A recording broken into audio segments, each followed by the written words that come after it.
rate. It becomes self-aware at 2:14 a.m. Eastern Time, August 29th.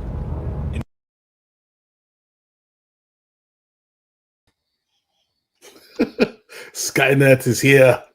Yep, I thought that was appropriate given what we talked about earlier today. Howdy, folks. We're going to have a fun show tonight. This kind of came off the cuff. We just decided this morning that we were going to be talking about ultimately kind of the collapse of AAA gaming, the rise of the AA studios, cross-play, coming to different platforms and different games to try and deal with some of that financial collapse. And as we were talking about that, Kevin brought up, hey, it happens to be the day that Skynet became self-aware in 1997. Maybe we should talk about some AI stuff, too. So thought, well, these are some subjects that dovetail pretty well together, and we got some good friends that can help us talk about some of this stuff. So we brought on a couple of guests. We have Nolan Thunder, and we have the Fake Wizard tonight. How you all doing? What's happening? Are you guys pumped for tonight? I think we got a lot of topics to cover. I think we're going to have some fun. We even have an obscure, at least to me, movie that Kevin brought up that'll kind of jive into this a little bit that I'm hoping he'll be able to talk at length about. But in the meantime, Kevin, what have you been up to this week? What are your plans for the Labor Day weekend? I'm just going to kind of hang out with the kids. They go back to school on oddly enough, they go back to school on Thursday. I'm kind of like, I don't know what the point is. Just give them the other week or send them back on Tuesday. But, you know, I'm an old man yelling at the sun. They're just going to be hanging out. I had a stressful week, so I was on the Walmart app, and they happened to have a TV that was on clearance that I have no place to put, but it was the right price for an impulse buy. So I'm currently rearranging my office and trying to figure out where I'm going to put this TV that's way too big for the space. Now, here's my question for you, Kevin, though. Was your car big enough for said TV, or did you just carry the dang giant TV to your house like that? Oh, I had them deliver it. So, is it something fancy? What'd you get? Oh, I just got an 80-inch Roku TV. It's not even it's like I don't even know what it's called. It's called like Hennessy or something like that. Some brand I've never heard of. But I figured, you know what? This is the right price, and if it makes it 8 years, it's a good run. Yep. 80, those are huge. Yeah, you got a theater screen there. Yes, I do. And there is no reason to ever have anything that large in this room. So I'm gonna have fun tracking my shadow as it burns into the paint. knock out a wall so you can get far enough away that you're not burning out your retinas. Nolan, since you're now sipping a drink and can't talk, what are you doing this Labor Day weekend? Anything fun? I'm going to be at work, getting my work on, because we have to be open. Yeah! That was not the answer I was hoping you were going to give. Tell us something fun. Happy Labor Day. Oh, something fun? Something fun this weekend. I got Mario hats so I could put these on and run around the neighborhood and cause terror among my neighbors if you want. That'll make the news. Mario and Luigi inspire terror in your neighborhood? It's a tragic backstory. Nothing about that. All right. Fake Wizard, what about you? Doing anything fun? If making videos and continuing to also work is fun, I mean, that is fun for me, but that's pretty much what I'll be doing, yeah. I got more videos I have to make. Well, you know what they say. If you love what you do, you'll never work a day in your life. So kudos to you. And we're going to be talking about some of that as we get further into the show, hoping to showcase work that both of you guys are doing, and I hope all of you will check it out. However, our first story for tonight is this one, if I can bring it up here. Where did you go? Don't do that. Skynet's taking over. Yeah, it apparently didn't want me to show this. There we go. Well, as we covered today, Disney World was knocked out of power, so I think it's a sign. Now, this is a really long story, so I'm not going to read the whole thing, but I wanted to touch on the beginning of it and just kind of get some general thoughts here before we segue into a related story. This one is called Rise of the Machines, Inside Hollywood's AI Civil War. The technology is already transforming the industry and could forever change the entertainment we consume, but the battle to contain it has just begun. On a chilly day at a vintage studio building on the east side of Los Angeles, Natasha Leone sat in front of a large screen TV and played with a joystick. The device in her hand looked a lot like a vintage Atari 2600 paddle, and as she spun it one way, then the other, images appeared, shape-shifted and melted into various forms of digital surreality. At one point, the model generated the tableau it called Art Pixel Monochromatic Media Shower Fractal 3. Leone would occasionally emote to the two men sitting next to her, who sometimes took the paddle. "Get back to the Rothko," she exclaimed in her unmistakable Long Island rasp at one point, as on screen an image popped up in the style of the American abstract expressionist, and then just as quickly disappeared. Leone is the co-founder of Asteria, an AI entertainment startup of the kind that has begun to dot both coasts like a news map in an alien invasion movie. She was seated in the company's headquarters in a historic building at one time run by the troubled Charlie Chaplin collaborator Mabel Normand. Two complicated, successful Hollywood women a century apart. Leone's mission in the joystick session was, in her technical coinage, just to F around. A staffer had created the device to test the idea that images could be generated with not text prompts, but tactile scrolling. The effort was telling. This was an attempt to see what filmmaking looked like when the creative brain starts to merge with the machine mind. It feels here what the beginning of Pixar must have felt like, Leone said. Everyone is in the Imagineering phase. Very blue sky, very inspiring, all trying to crack the code. Next to Leone, one of the two men by her side, her Asteria co-founder and romantic partner Bryn Moser, nodded. "But hopefully we've cracked a few of them," he said. The second man, the indie artist and director C. Craig Patterson, gave a coy smile. On this day, Leone and Moser had yet to announce, but were already developing, Uncanny Valley, the AI film that Asteria and its parent company, the CAA-backed ethical AI tools firm Moon Valley, are making with Britt Marling and the virtual reality pioneer Jaron Lanier. The project marks one of the first efforts to build a whole film around machine-generated media, but the hoopla of such announcements obscures all the ways AI is already lodged inside our filmmaking. Hollywood is currently in the midst of an AI insurgency, though even that noun may not do the moment justice. Though still fragmented, the effort is increasingly looking like a full-on takeover, a Pixar-like artquake that aims to change the provenance of images, the business of production, and, not to put too fine a point on it, the language of cinema itself. The movement's building from several directions, from Hollywood-adjacent startups like Asteria and Runway AI, from AI-curious traditional entertainers like the directors James Cameron and Timer, I'm never going to be able to pronounce that name, several others, from studio executives aflutter with the thought of massive cost savings, from an assortment of effects and other below-the-line specialists attracted to, if slightly wary of, the whiz-bangery, and of course, from executives at companies like Google and OpenAI, who gaze upon the possibility of an automated Hollywood with the same disbelieving glee of an insulin dealer who just stumbled upon a diabetic convention. And that's where I think it probably makes sense to stop. But you kind of get the gist of the conversation here. There's obviously opportunity, but also peril, I think, for all of the players involved. So I think this is actually a fascinating and complex subject, and I'm curious to hear what you guys think before I get into my own opinions. Kevin, what's your take on all of this? What should Hollywood be doing, and what should Hollywood not be doing? Listen, the integration of the technology, it's unavoidable. You know, as soon as something becomes available, you either find a way to integrate it or you get left behind. I think this is more of a fear factor because everybody has access to it. And now that means you've emboldened and enabled very creative people who otherwise wouldn't be allowed to the party. And how long before you start seeing places like YouTube? Because I've been screaming it forever.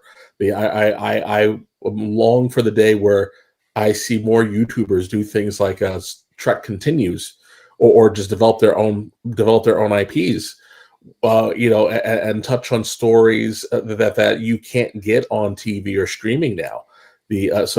And we've seen what the power of the fan film has done and what it can be. So now just imagine, we were doing this with some basic editing and a couple of the templates. Now you've got the full third power of AI behind it. So how long before someone is how long before some kid in Indiana is the next Michael Bay? So I think that's where the where the angst is coming from.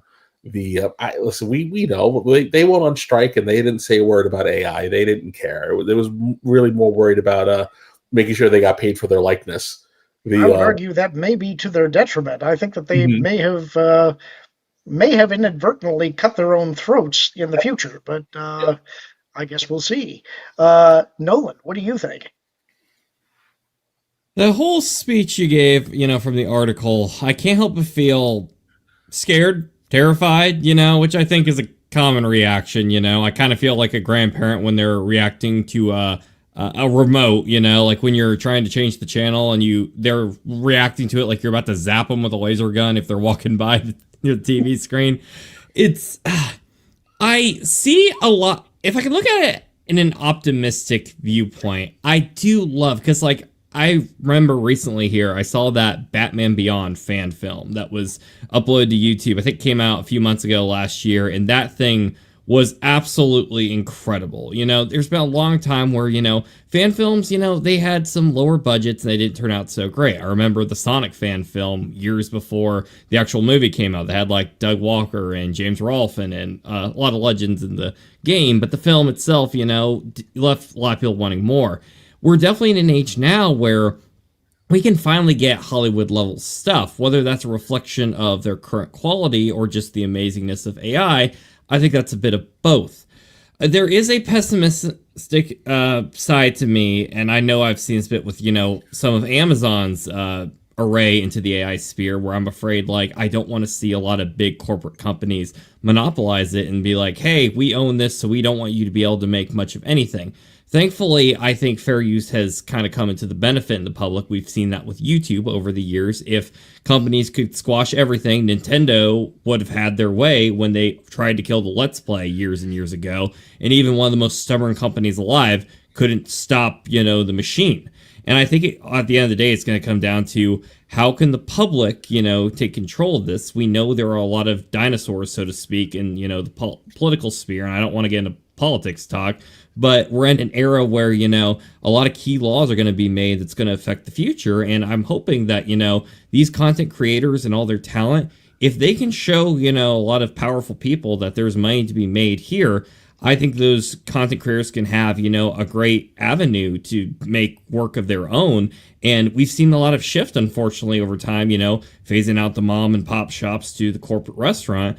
I think this is a fantastic time to see YouTube maybe get bigger than ever. And, I think that's going to help YouTube as a company, and it's going to help the creators. So while I am nervous, I really hope we're all have a good future ahead of us, because these fans, they're making amazing, incredible stuff.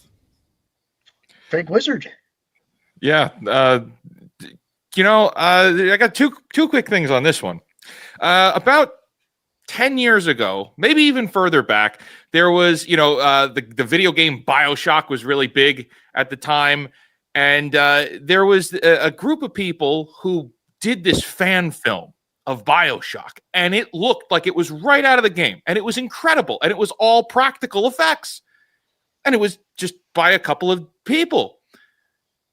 You're going to see more of that now. The fan filmification is going to explode. And surely right now it doesn't look that great. You could kind of tell, but this technology is just getting started. So that's number one. Do you want to see Luke Skywalker and like the proper sequel trilogy with Thrawn? You're going to be able to just generate it yourself. That's going to happen very soon. So I could see why they're scared there. But on the flip side of that, and so this is a little bit personal with me. I've written 3 screenplays, just myself, just over time. And one of them, one of them is like it was a series of 3 stories all put together, and they all kind of cross over in the end. And I went to go and have this made. It's short. It was only like 45 minutes long. It would have been a short film. And I have a lot of relationships with people in New York where they do a lot of the filmmaking. And they told me to do something like this. I was looking at hundreds of thousands of dollars to do it through the regular means, like going through the system to do something like this. I was going to need to leave the manila envelopes on the tables and pay people off and make people happy. And there's going to need a lot of money there. But what we're looking at now is the possibility that I might be able to just start making whatever I want with my own keyboard and computer. And that is a massive threat. I love that just for like consumers to be able to start making things. I'm a massive advocate of create new things. And so that the fact that we're going to have tools that allow people to do that and to start telling new stories, I'm here for that. It's a little scary. You know, the Skynetification is scary, but I'm not too scared myself. If you spend enough time with AI, you realize it's really stupid. It's really stupid. It depends. It's like I always describe it as being a little bit like an idiot savant. There are some things at which it is scary good at doing and very helpful, but it's a very narrow thing, and you have to tailor your request exactly the way that you want it, and you have to continue to do the prompt engineering to get to the result that you want. I Then agree there with are that. times you can ask it to count to 12, and it will skip a number 3 or 4 times until you explain, no, this is the numerical sequence, and you have skipped these 2 numbers here. And I give that as a literal example because I literally had to do that when asking it to calculate a certain number of paychecks a little while ago. So I see a lot of peril and a lot of opportunity here, the way that you guys are describing it. I love the fact that this allows us to democratize the tools and to create something that is an imagination generation machine at an affordable level for just the average Joe. The fact that you had guys that were putting together things like making their own, for instance, volumes like they use at ILM, and using things like PlayStation controllers and the Unreal Engine to generate virtual environments, and creating digital models that they can then manipulate with AI. You're right. You can absolutely create films that are only going to get better and better. I do have some misgivings, though, when you start talking about what are you filling these models with? I think there is fair use, and I think there is public domain. But there is stuff that is not public domain, that is copyrighted material. And then you get into the argument of, well, is copyright actually functioning as intended in the first place? Obviously, it's not. Disney has proven that. So I think there's a lot of really interesting legal and ethical questions here. Then you get into the idea of, well, what about when you're resurrecting dead actors? It's like now you have people like, for instance, Harrison Ford, who's basically sold his voice and likeness and things, and is perfectly willing to profit from it. Or I'm sorry, I think that was actually Mark Hamill. I think that Harrison was against it. I don't remember. I'd have to look it up. I know one of them did, and I think there was some other celebrity that said absolutely not. And I think that's probably the right way to do it, is on a case-by-case basis. If a celebrity has made a provision for how they want their voice and likeness to be used, then that should be honored. But then how do you enforce that? And those are all the legal and ethical questions that you come up against. And that's before you start talking about resurrecting the dead who died before they even had the ability to say what they might have wanted to have done. So it's an interesting question, and I don't think there's any easy answers for it. I agree with you, Kevin, that once the genie's out of the bottle, once people are using it, and once everybody jumps on the bandwagon, you're never going to put that genie back in. But another part of the danger there is when we're talking about just forget about for creative, imaginative pursuits. Corporate culture is jumping on this like crazy.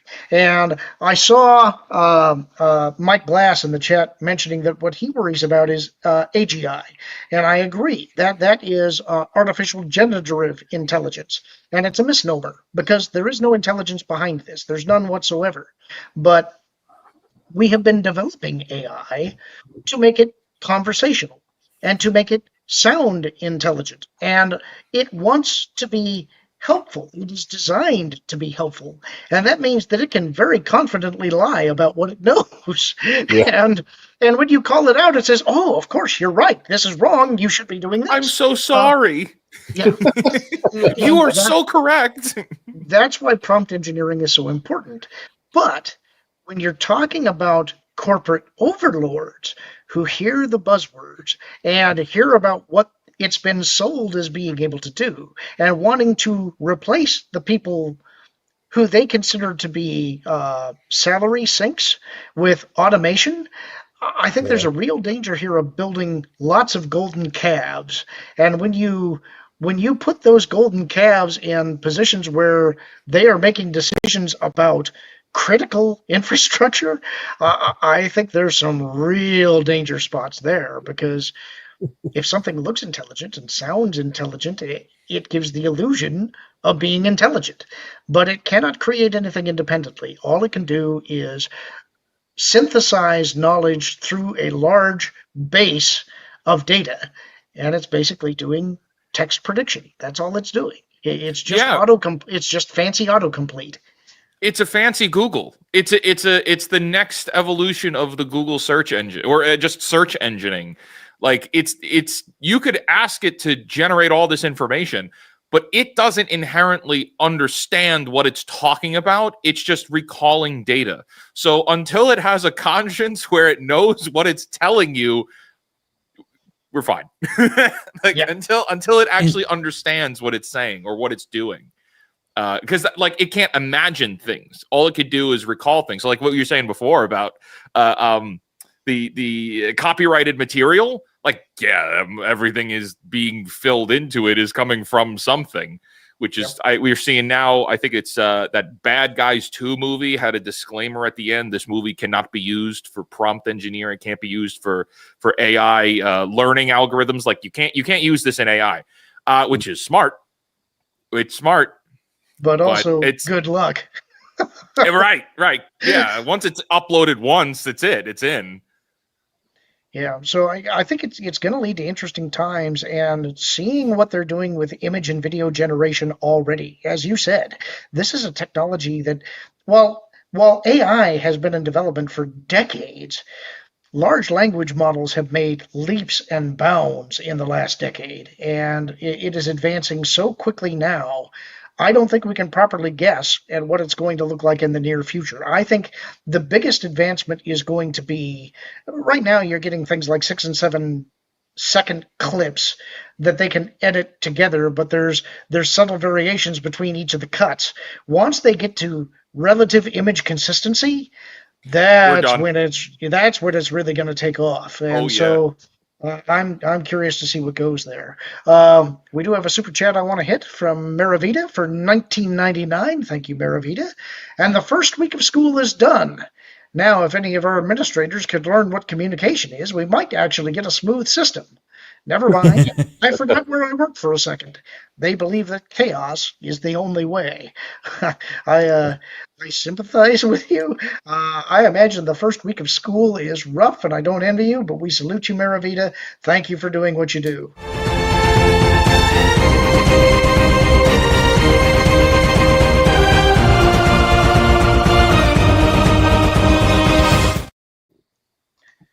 And thank you for the super chat. We appreciate all the support you guys give us. We couldn't do this without you guys. Nolan, it looked like you had something that you wanted to say on that last point before I brought in the super chat.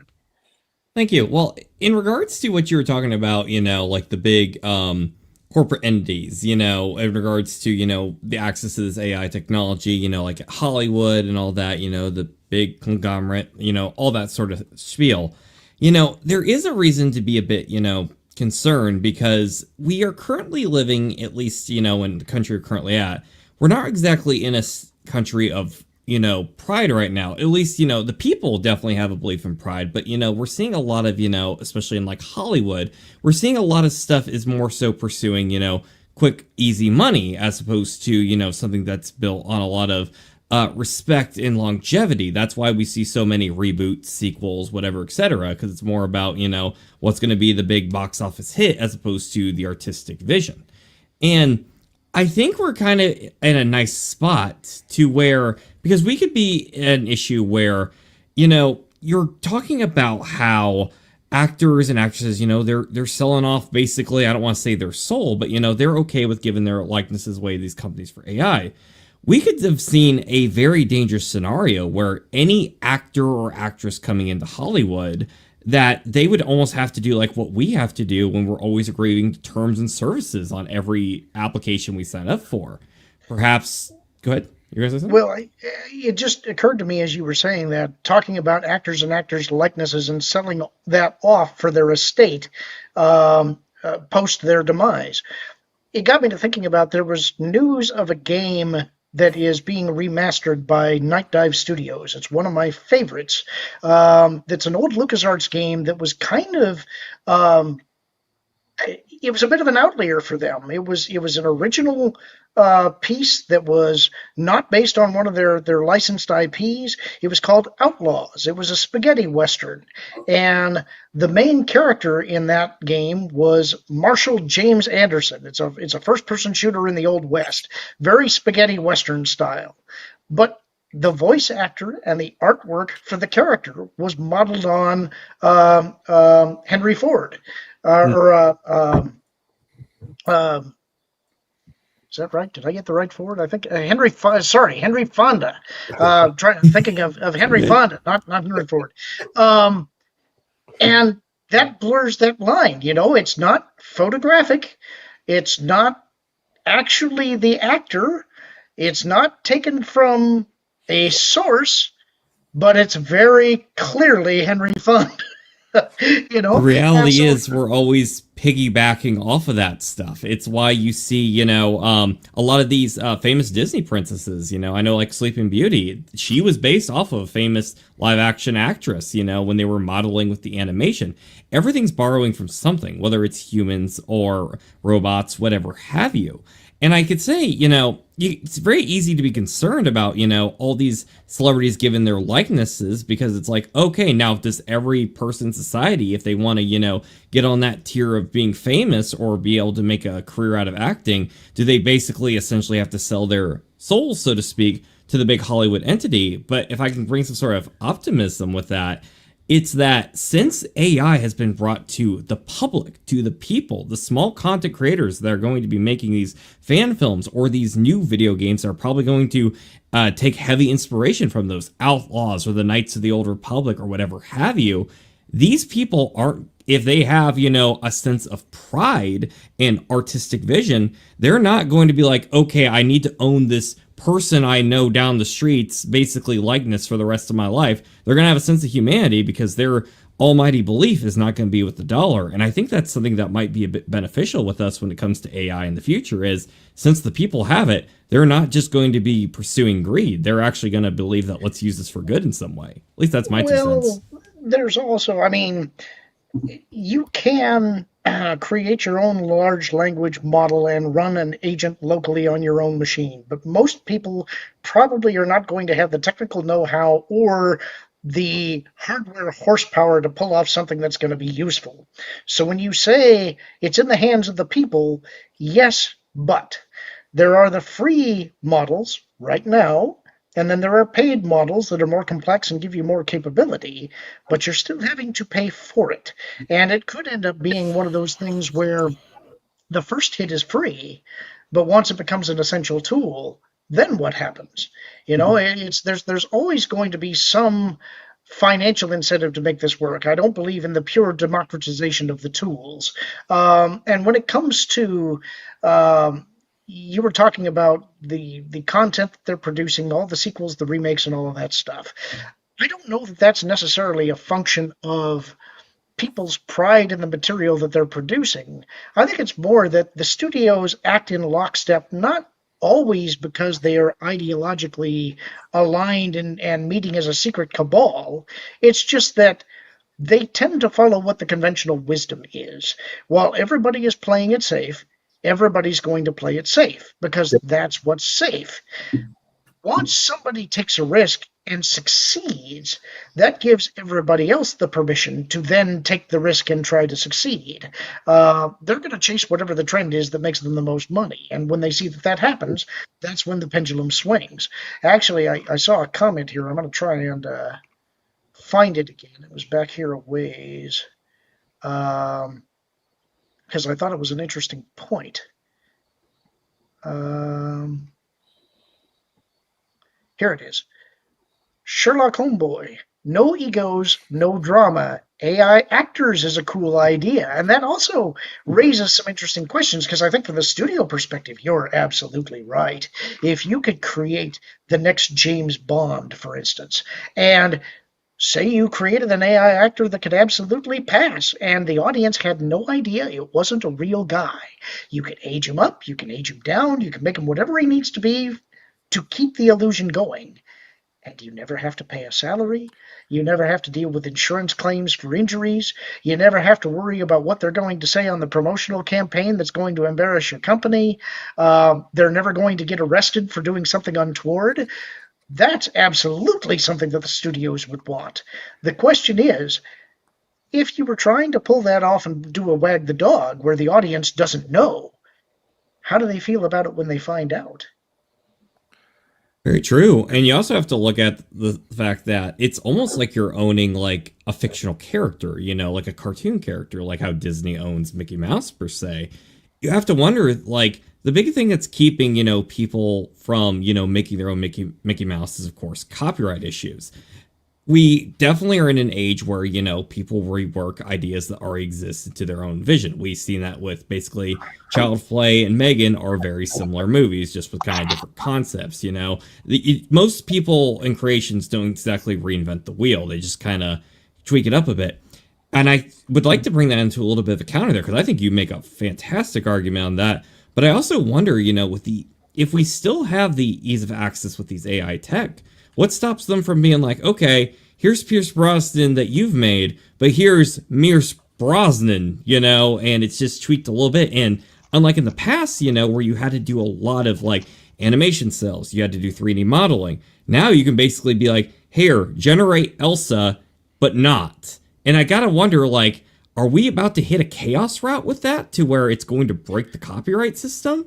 Because, like, I'm not 100% sold on AI actors, but I think it is a very fascinating point of where we could theoretically be going. I could be swayed a lot of ways on that. Sorry. No, I was just going to say, let's not pretend that the virtual actors thing isn't already happening. Now, this tends to be in the seedier sides right now of the internet, but if you want to interact with virtual influencers, those already exist. So it's only a matter of time before those hit the mainstream. So, sorry, didn't mean to stomp on you. Go ahead. I don't know. I actually don't remember what I was going to say. Excellent. I'm distracted by their sweet X-Wing backgrounds. I'm like, dang, you guys vibing. The chat was calling us out for not being in our starship, so it seemed like the right time to... I started setting up a Palpatine background, but it's not done yet. Well, Mike Glass is going to accuse you of stealing his shtick. Oh. All right. Let's get on to the next one, which is actually related to this story. They kind of dovetail a little bit. This is Don't Ask, Don't Tell, how Hollywood is using AI on the hush. Is this the gayest AI you've ever seen? There's a new AI anxiety sweeping Hollywood that's a mix of fear of missing out and just fear. Entertainment giants like Netflix and Lionsgate have recently touted how they're using the tech variously to make previews, generate shots, and aid in licensing. But AI still carries a stink in the creative community, and 5 Hollywood insiders tell Business Insider they dread being associated with it. The fundamental question in the industry is grappling with, would embracing AI boost my career or torch it? For some, the answer is to use the tech in secret. One documentary producer said they avoided weeks of work by using AI to produce a story treatment or a detailed overview of a film project. The producer believes the time saved gave the final product an edge, but they fear potential consequences if their producing partners found out the treatment was made with AI. It's a quick and short road to getting blackballed, they said. There's a don't ask, don't tell use in Hollywood, a second producer said of AI. They said producers sometimes struggle in normal times to argue that they're adding value, and the use of AI to aid their work could bolster the argument that they're not. It's hard to quantify how much AI is being used in Hollywood. Major studios are using it to varying extents on different stages of production, often working with AI startups like Runway and Moon Valley.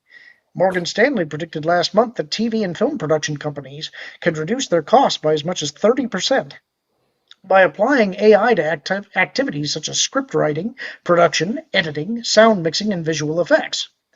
Some prominent directors are exploring AI and calling on artists to be proactive in harnessing the tech's possibilities. This year, Darren Aronofsky partnered with Google's DeepMind to make short films using Google's VO video generation tool. Oscar-winning filmmaker James Cameron, after denouncing AI in 2023, joined Stability AI's board in 2024 and said he wants to use AI to slash the cost of the big effects movies he's known for. Certain AI applications, like enhancing special effects and dubbing, are generally more accepted in Hollywood. The closer AI gets to creating original art, the squirmier people get. It's a delicate dance. I worry that people won't take the time to learn about the potential benefits to our business, Lionsgate Vice Chairman Michael Burns told Business Insider. If you reject it out of hand, you're not going to move forward. Hollywood giants have spoken publicly about their use of AI, pitching it as a way to both save money and make better films. Lionsgate last September issued a press release about a partnership with Runway to experiment with its AI tools. AMC Networks followed suit this year. Amazon has talked about its use of AI to provide TV recaps and has invested in Fable, a startup that lets people make their own TV shows using AI. Last month, Netflix co-CEO Ted Sarandos revealed that the series The Eternaut was the streamer's first to have shots fully generated by AI in its final footage. That VFX sequence was completed 10 times faster than it could have been completed with traditional VFX tools and workflows, Sarandos said. Burns said it's too early to quantify AI's full financial impact, but said the studio is already seeing some savings. He cited one example where AI brought the cost of a shot down to $200,000 from $1 million. He said AI would give studios the ability to make movies we might not have otherwise made. Still, many in Hollywood worry about unauthorized or ethically questionable uses of AI. In June, Disney and NBC Universal sued the AI company Midjourney, alleging it was stealing their famous characters such as The Simpsons and Minions. Midjourney denied the claims in its legal response.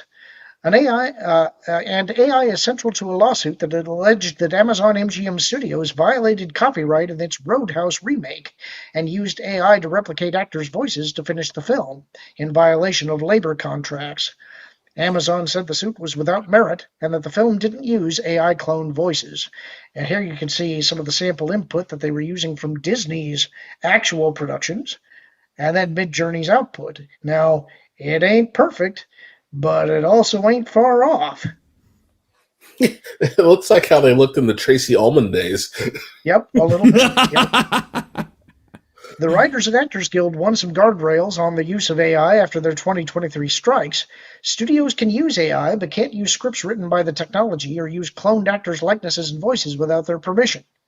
Sam Tung, a storyboard artist and member of the Animation Guild's AI committee, said he'd heard from multiple artists in filmed entertainment who've been asked to participate in what he called laundering AI art. Someone will create an image with an AI and ask an artist to recreate it or repaint it, Tung said. A recent study commissioned by the Concept Art Association and the Animation Guild predicted that AI would consolidate or replace more than 200,000 Hollywood jobs over the next 3 years. It also has the potential to create new jobs for artists who can train AI models for filmed entertainment applications. Not all studios I didn't even think of that. Yeah. Not all studios feel they can talk freely without the chance of backlash from the creative community. At studios, the PR teams are very cagey about letting them talk about AI, said one AI filmmaker who was trying to put together a panel on the topic. It's pretty hush-hush. They don't want the reputation that they're fully invested in AI. They said studios are afraid of online commentators who call AI slop and anti-creative. Gosh, I wonder who those could be. What Hollywood seems to agree on is that the tech isn't going away. Verena Poom heads DreamLab Los Angeles, the AI studio for Luma AI, whose tools are used in filmmaking and other industries. She said Netflix's The Eternaut marked the beginning of a broader conversation about how this technology can integrate with traditional production. I think we'll see people speaking much more openly about how they're using AI in 6 months, she said. The hesitation we see today will give way to curiosity and collaboration. So I kind of agree that again, this is a genie out of the bottle kind of thing. When you're talking about the cost savings of $1 million down to 200,000 for an effects extravaganza that they want to be able to make, there's no way they're not going to use this. They will not be able to. They're all fully invested already. Let me tell you that. If anybody is trying to give the illusion that they're not fully exploring this, they're lying to you. But I guess, do we think that's going to change? Because at some point it's going to become obvious. Everybody's going to know they're doing it. I think the question is, how do they handle the backlash from the various guilds who aren't going to work with them if they feel that their jobs are jeopardized? They'll just replace them too. It's true, though. It's true. Everybody's gonna have to figure out how to play ball or get left behind. And a lot of this, I'm sure they're kicking themselves, but as they got more gluttonous with these budgets, they had to rely more and more and more, on Silicon Valley and that money. And this is the end result of that. It probably sped up the practical use of this technology by years. People started using it probably on the sneak before it was out there for the public. And now it's like Lorn said, the genie's out of the bottle, and you can't stop what's coming. They're just gonna have to kind of figure out how to deal with it, while also they're probably working overtime to figure out how to make sure that we can't use it. And I love the irony of it all. When you think about why Hollywood even exists to begin with. Right, like all of our old movies, they were New York, New Jersey based, and they did everything they could to get away from Edison and all of his friends, because they had the film industry on lockdown, and they packed up and moved to California, so they had the freedom to create. And then what did they wind up doing? They probably became worse than Edison and his friends ever were, with how they treat, with how they gatekeep who gets to enter the industry, who gets to make what, and what gets made. So now here's AI, essentially kick the gate off its hinges, and everybody's in a panic. Yeah. Go ahead. Sorry. Yeah, there was that piece in the article where it said that there's going to be new artists that are specifically trained to prompt all of the AI. I hadn't even thought of that. That blows my mind. It's like you're going to be sending resumes out that I'm a prompt engineer. Prompt engineering is a very important skill. This is kind of the amazing thing to me, is that I work in IT myself. It's always been kind of an arcane industry with these IT people huddled in a dark corner, making strange incantations while making machines do what they do. They coaxing the desired effect out of the machine spirit. Actual wizardry. Yes, but now what you have is an interpretive layer where the technology itself can do some of the interpretation for you. Now, half the time with new technologies I no longer understand, I go to AI and say, look, I'm trying to do this. Can you tell me how to do it? and it says, yes, do this. And I try that and it doesn't work. And I said, no, that didn't work. This is my desired outcome. This is the error I received. Please give me another recommendation addressing these particular issues. And you may have to go through this iteration 2 or 3 times, but in the end, you get there.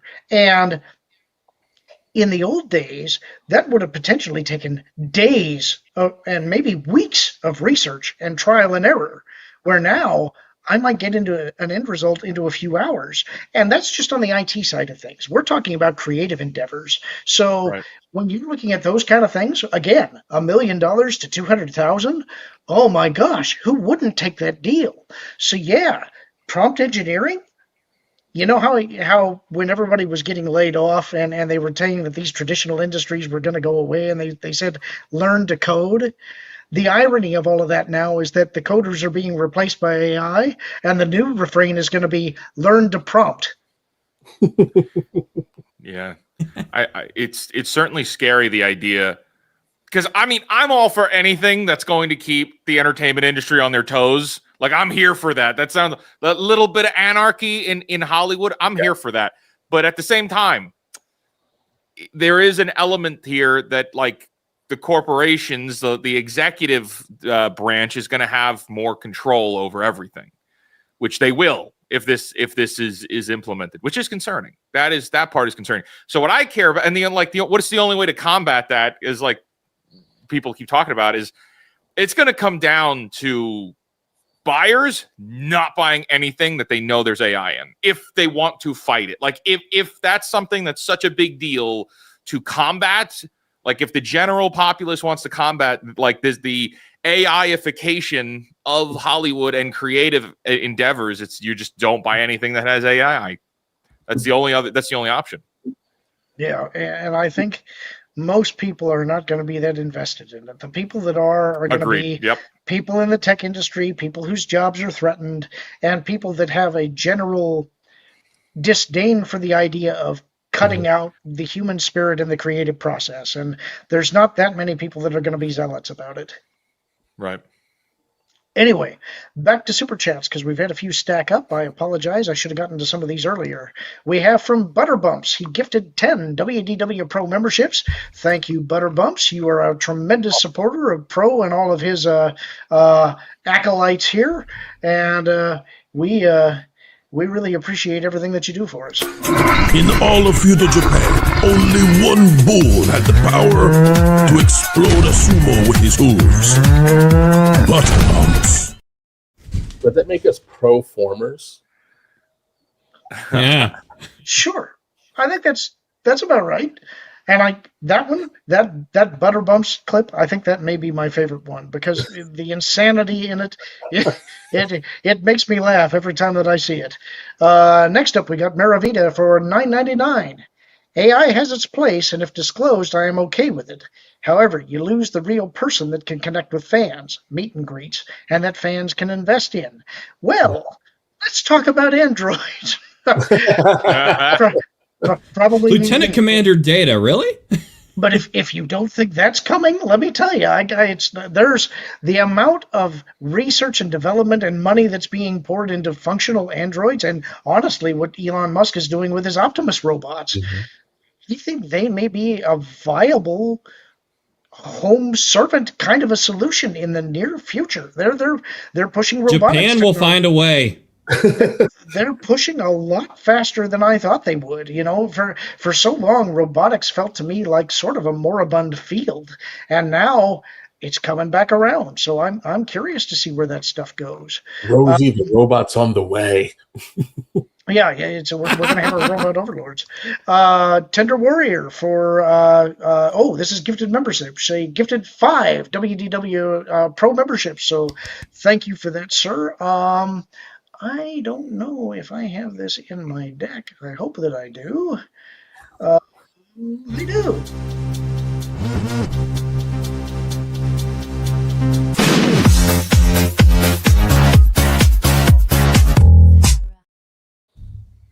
Thank you for your membership. Be sure, if you guys received one on the chat, to thank your gifter. We appreciate you being here for us. We have Douglas Nutt, member for 6 months. More animated movies? Says it's one of 2, but I don't see the second one here. So I'll keep my eyes open for it if you get your second thought out there. Oh, actually, it's here. I didn't see it. 2 of 2. Depends on the polish, visual and writing for me. Yeah, I think that's definitely going to be true. And I would like to see a resurgence of animation, but I want more of the hand-drawn style. I'm a little tired of the Pixar CGI kind of stuff, and that's where I think the human touch is the most important. When you look at the old Disney stuff that they used to do, I always go back to Robin Hood because that's my favorite Disney animated movie. Because they were basically... They had human performance artists that they would have do like the dance routines and to get how does a person move, and they would basically sketch and draw, and for that performance it was from a living person, and that meant that you got odd quirks of living people. Maybe it was the way they might do a half stumble when landing, or it might be something as simple as the way they tilt their head or a wink that they would give the camera. That's the kind of thing that gives it the human touch. And while Pixar was really good at being able to bring humanity to their movies, it took real humans guiding that, and I'm not sure those real humans still exist at Pixar. I am so glad you brought that up because not to go on a tangent here, but earlier today during Extra Magic hours, me and Vash were actually no, for a upcoming video, which you guys definitely need to check out. We're talking a bit about the Lost Boy character that Robin Williams portrayed, and back in 1989, they had a whole promo thing. Disney had actually it wasn't a promo; it was available to watch at MGM Studios. It was called Return to Neverland. And in it, Robin Williams gets to see like the experience of like what the hand-drawn animation's like, and used to be able to walk through and see like all the animators and stuff. Nowadays, obviously, that stuff quickly became obsolete. We had the digital 2G animation, and now we have the CGI type take on it. To your point about, wanting to see the hand-drawn stuff make a renaissance, I mean, with how much people, sigh and roll their eyes at, another live action remake. And with AI now, it exposes just how poorly these new movies are being made based off the source material. How awesome would it be if, this could maybe make another spark for 2D animation again, and perhaps see like, what if we had like a 2D animated Frozen or Tangled or something like that? Kind of a fun spin on compared to CGI film number 27, Well, the sad thing about hand-drawn animation is that it is just so expensive, and that's why so much of the hand-drawn animation got outsourced to other countries, is that they had cheaper labor. Now, I think what you may end up seeing, if you wanted to go back to a hand-drawn 2D animation kind of style, is that what you might do is the artwork on something like a Wacom tablet, and then you would have like a keyframe here and a keyframe there, and then it would use AI to do the interstitials. So in that way, you're kind of fusing the technology to get a hand-drawn like effect that's still pretty much AI generated. I don't know.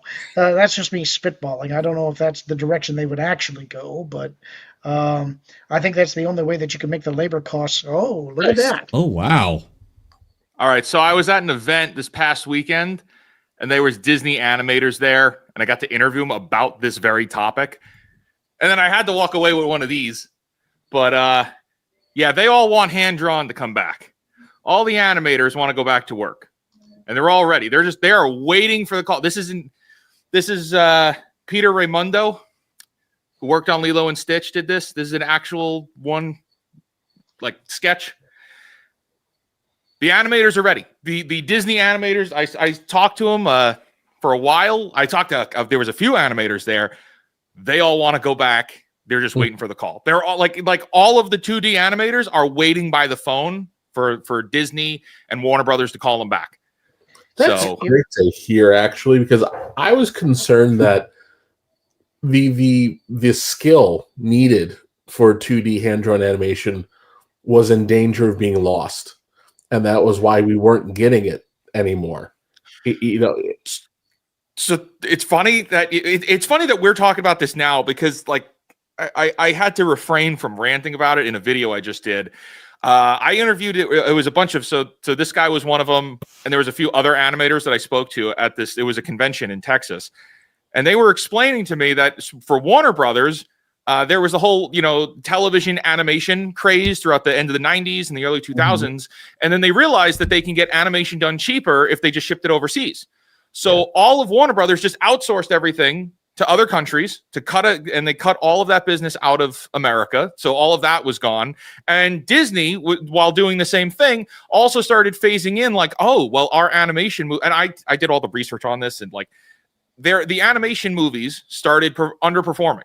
So you had Treasure Planet and Home on the Range, and Home on the Range was like the final straw because Pixar was raking in all the cash, and then their conventional 2D animation was not performing as well. So Disney just started to offload all of the animation and turn it all to 3D. And that was the transition point. Home on the Range was like the final nail in the coffin for 2D animation for Disney. And then all of those people started losing their jobs.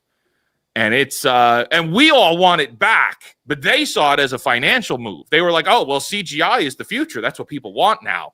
When in reality, it's like, no, we just want good movies. Like we're good with the good movies. Home on the Range is debatably not that great.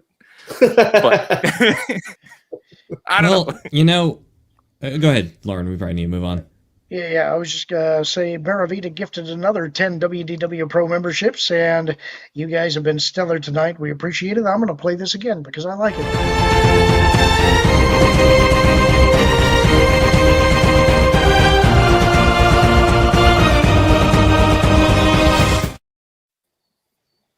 Did you want to make a last point on the animation conversation, Nolan? Oh no, I just wanted to say that I feel like, there's been a common criticism I've seen a lot of animation spheres, like people that cover, cartoons for a living. And so many people, their fans, are just so tired of every new modern cartoon looking like it's Bob's Burgers. It's more cheaply made, more along the lines of like a South Park or a Family Guy, whatever have you. And I most legitimately think it's because of budget constraints. I know that I've been following this project pretty closely. If anyone remembers Sonic Sat AM from the 1990s, the Sonic the Hedgehog cartoon, it was canceled on a cliffhanger years and years ago, and there's been a team working on making a season 3 project. They've even gotten like an official Sonic vocalist involved with their project. It's a pretty big deal. They disclosed here a while back that like every episode they do costs like $100,000 in order to get made. And, I just think it's comforting, like from like Wizard's point, about how there's animators that are ready. There's even, fans, like they don't have that much money going right now, but they're still trying to squirrel away what they can because they have a passion for animation. If one company comes around and is willing to bounce that checkbook, or not bounce, but, provide the checkbook and the public responds, we could see a renaissance. And I know it's optimistic wishing, but the demand has been there for like 2 decades now. Maybe we'll finally see it return. All right. I think that wraps us up for that part of the conversation. We're going to go to a story that Kevin has been itching to actually talk about for weeks now. I had actually kind of avoided this story because it was actually from 2017, but because of the nature of today and the conversation we're having, it seemed appropriate. This is RoboCop joins the Dubai police to fight real-life crime. Look at that. Look at that enforcement engine. Not a Doctor Who. Does that not look like an enforcer of justice to you? We're laughing now. Delete, delete, delete. Action required. A robotic policeman, which can help identify wanted criminals and collect evidence, has joined Dubai's police force and will patrol busy areas in the city as part of a government program aimed at replacing some human crime fighters with machines. If the RoboCop experiment is successful, Dubai Police says it wants the unarmed robots to make up 25% of its patrolling force by 2030. Clad in the colors of the Dubai police uniform, the life-size robot, which can shake hands and perform a military salute, is the lighter side of a government plan to use technology to improve services and security ahead of Dubai hosting Expo 2020. Obviously, that's in the past now. These kinds of robots can work 24/7. They won't ask you for leave, sick leave, or maternity leave. It can work around the clock, said Brigadier Khalid Nasser al-Razuki, Director General of the Smart Services Department at Dubai Police. The first automated policeman in the Middle East, the robot on wheels is equipped with cameras and facial recognition software. It can compare faces with the police database and flag matches to headquarters. It can read vehicle license plates, and its video feed can help police watch for risks such as unattended bags in popular areas of Dubai, a financial and tourism hub. Members of the public can also talk to the robot to report a crime or communicate with it using a touchscreen computer embedded in its chest. Built by Barcelona-based PAL Robotics and programmed by Dubai Police, the cost of the robot has not been disclosed. Most people are not... Yeah, no doubt. That's a lot. Most people are nervous about talking to a robot, and some even seem to prefer it, Razuki said. We now see the new generations who are using smart devices. They love to use these kinds of tools. A lot of them have seen the RoboCop movie, and they said, "You guys, you have done it." They saw the RoboCop movie and said that they had done it based on a vacuum cleaner with a face? I mean, maybe they saw the Puppet remake that's been that a group of people are developing. Which I'll send the clip of it one day. I think it's It's fantastic. Please. I come from a redneck background. I see that first thing. The first thing I think is, I'm going to tip it. I'm gonna tip this thing over. You know. Well, I look at it, I see that screen. I want to put in my order at Steak and Shake. I don't know about you. Yeah, I mean, I can't get over the design. I get the touchscreen part of it. It's like, all right, this is it's a kiosk. It's a mobile kiosk. That's what this thing is. And it's like, all right, if people aren't comfortable approaching a person, fine, but seriously, looking at this, these guys saw RoboCop and said, "Yep, that's what we got here." I think Jason shopping mall. I want someone to hack these. Somebody needs to hack these and upload the voiceovers from Elder Scrolls Oblivion.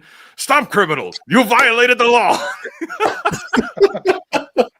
when one breaks down, I used to be a RoboCop until I took an arrow to the knee.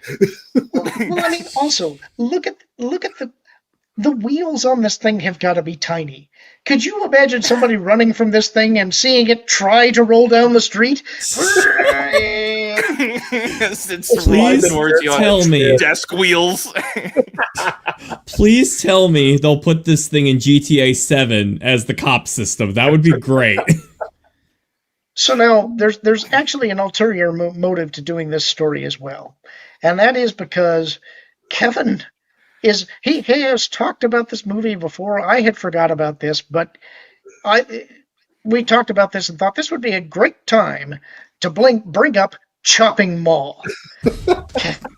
Kevin, you got to tell me about this movie because this looks great. I'd never heard of this. I want to see it though. It's amazing. Spectacular 80s schlock. So there's this ball in wherever America, and they use androids, or maybe they're cyborgs. They could never get it right in the 80s.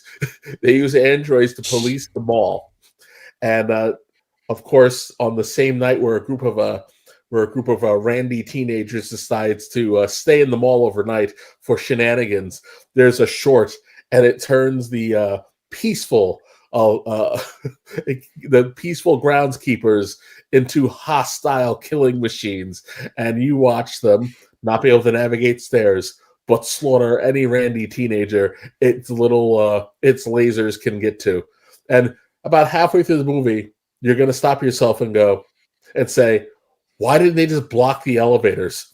Everything would have been fine. Now, this surprised me when I was looking up images for this. Dick Miller is in this, yes. And he was in like every movie in the 80s. He popped up in everything. How did he end up in this? And was it a full-blown part, or was this like a 2-minute cameo? Oh, he's in there for, I think he kicks off the movie, and then his demise comes relatively early. But if you saw him in a movie, you knew it was going to be worthwhile watching. From the 70s to the early 90s, is one of the greatest character actors of all time. Just popping up, the same expression, same disposition in every movie. Just there for a couple lines. Pissed off. Yep. Yes. Never for any particular reason. He's just generally grumpy and upset about whatever's going on. Sometimes he has an annoying wife. Sometimes he's at work.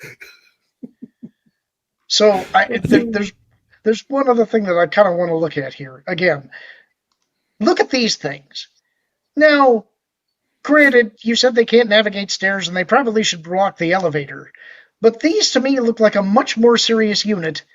Yes. Than the other thing. Than whatever that is.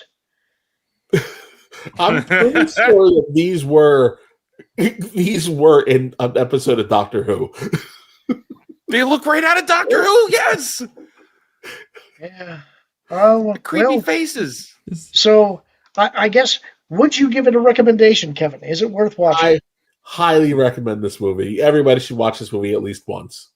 It is sacred art. And the beautiful thing about it is, I don't know if it's still the case. Last I checked, there was a company that was live streaming it on loop on YouTube who owns the rights to it. So no one has an excuse to not see the greatest film of our generation. Thank you.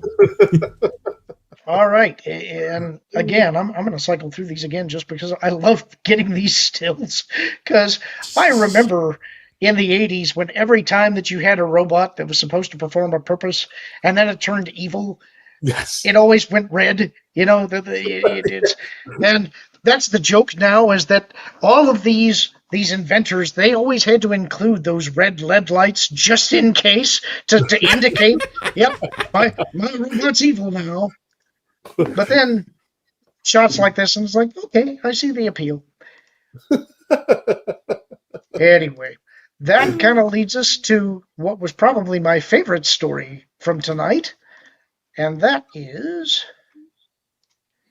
Marines fooled a DARPA robot by hiding in a cardboard box while giggling and pretending to be trees. Was their name Solid Snake? That's exactly what they did. Not to give it away the end. The state-of-the-art robots used by the Pentagon had an easily manipulated weakness, according to an upcoming book by a former policy analyst. Though they're trained to identify human targets, the bots are easily fooled with the most lackluster of disguises. In his upcoming book, For Battlegrounds, Power in the Age of Artificial Intelligence, former Pentagon policy analyst and Army veteran Paul Schward writes that the Defense Advanced Research Projects Agency, or DARPA, team trained its robots with a team of Marines for 6 days to improve its artificial intelligence systems. Shashank Joshi, defense editor at The Economist, posted several excerpts from Shar's book on Twitter. In the passages, Shar details how, at the end of their training course, the Marines devised a game to test the DARPA robot's intelligence. 8 Marines placed the robot in the center of a traffic circle and found creative ways to approach it, aiming to get close enough to touch the robot without being detected. 2 of the Marines did somersaults for 300 meters. 2 more hid under a cardboard box, giggling the entire time. Another took branches from a fir tree and walked along, grinning from ear to ear while pretending to be a tree, according to sources from Shar's book.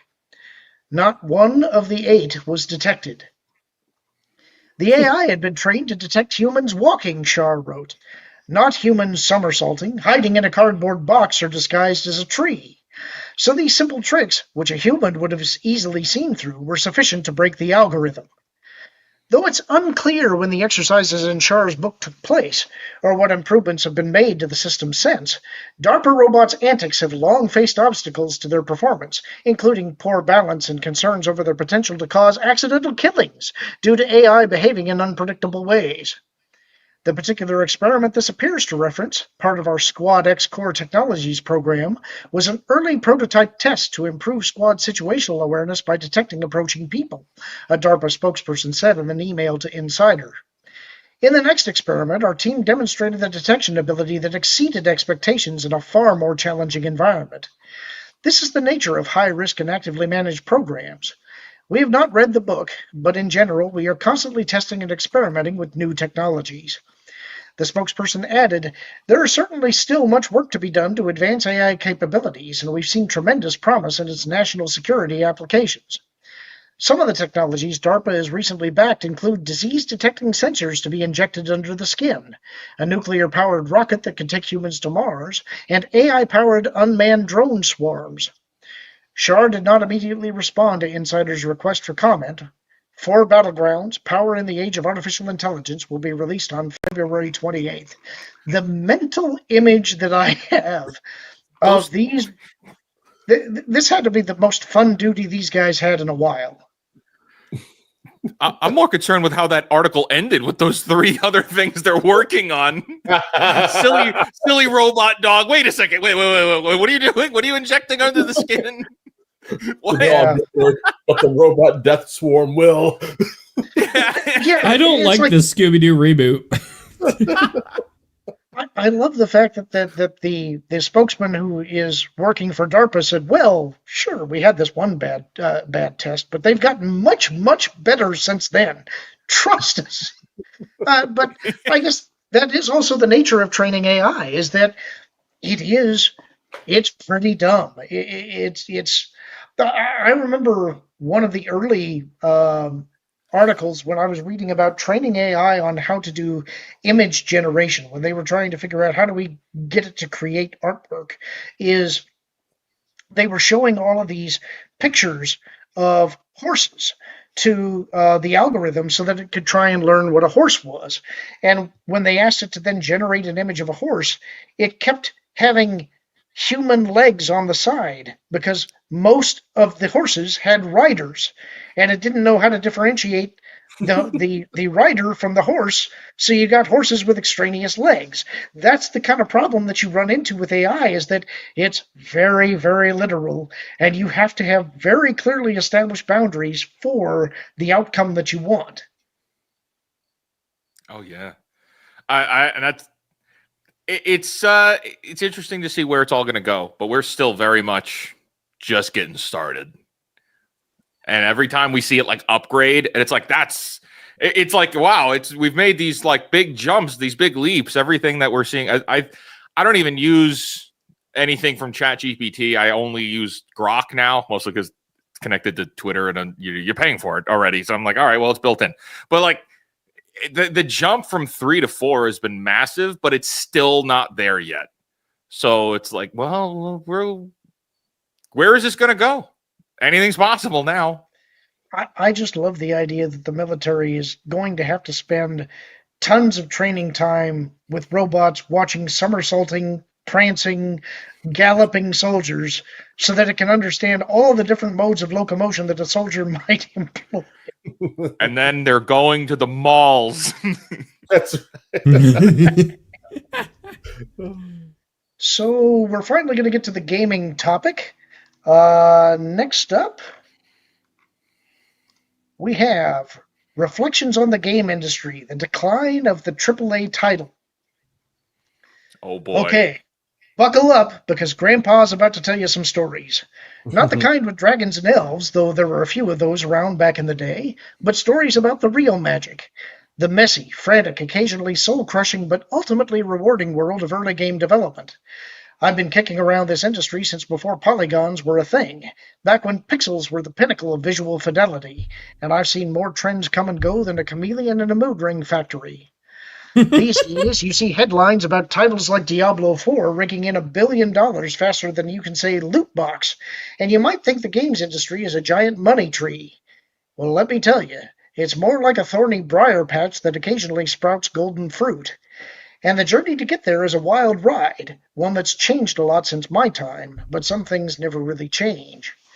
One of the biggest misconceptions we've always battled is this idea that game development is some kind of guaranteed cash grab. Companies, especially those new to the game, see a successful AAA title and think, hey, we could do that. Just get a bunch of industry legends in a room, throw some money around, and boom, instant gold. Let me tell you, that's like thinking you can bake a gourmet cake by just throwing flour and sugar at the wall. It's going to be a mess, and you're probably not going to get anything edible at the end. The industry has never been as simple as hiring a group of big names, because we all know that a handful of great artists and programmers does not mean that the game will be good. It's a team effort, a full project, and when you get to the later scary parts of game development, it requires that the whole team is operating as one to push the game past the finish line. And that brings me to a pet peeve of mine, the engine. You'd think with all the amazing technology out there today, the developers would be able to focus on the game itself. We have powerhouses like Unreal Engine and Unity, platforms that are capable of doing incredible things. But no. Go ahead. Unity. Please make that like the Sega chant every time it comes up on screen, please, Kevin. Many of these AAA studios, desperate to stand out, seem convinced that they need to build their own engine from scratch. That's right. They spend years reinventing the wheel, coding for their rendering pipeline, their physics engine, their entire tool set, all for the sake of some unique feature that, let's be honest, is probably going to get cut later down the line anyway due to time constraints or poorly tuned gameplay. In my day, we didn't have access to ready-made tools like that. It was all code from the ground up, but in those days it was necessary. We didn't have any choices. Today, using the same engine everyone else is using means that most of the top-tier games end up working on remarkably similar tech. So what can they do to set themselves apart from the crowd? A good chunk of the budget goes to creating spectacular cinematic scenes and hiring big-name voice talent in an attempt to add some kind of personality to their game. It's like the movie industry now, where most blockbuster budgets go towards special effects and A-list actors. The more things change, the more they stay the same, right? The sad part about AAA titles spending all this money and dev time on top-tier cinematics is that most players will watch them once and then skip them after. At least in the movie industry, all that cash goes to something the audience will likely watch more than once. I saw it firsthand. I spent years at a company that had a proven pedigree of innovative racing games.